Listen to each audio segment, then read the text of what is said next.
Alam nyo ba kung paano nililinis yung salamin ng mga building na nasa labas? So ito, papakita ko sa inyo kung paano nila ginagawa.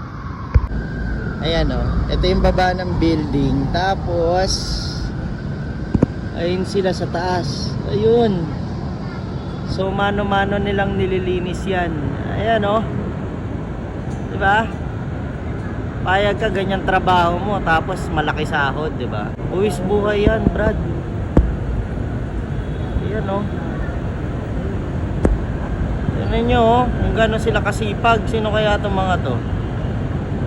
Pero salute ako sa inyo. Kudos. Ang hirap ng trabaho nyo. Trick yung araw, naglilinis ng salamin sa labas ng building. Kaya yung may mga trabaho dyan, tapos nahihirapan sa buhay, nako, huwag nyong iisipin yung hirap. Kasi minsan, mas maganda pa yung kinalalagyan nyo kaysa sa kinalalagyan ng iba, di ba? Katulad niya, napakahirap ng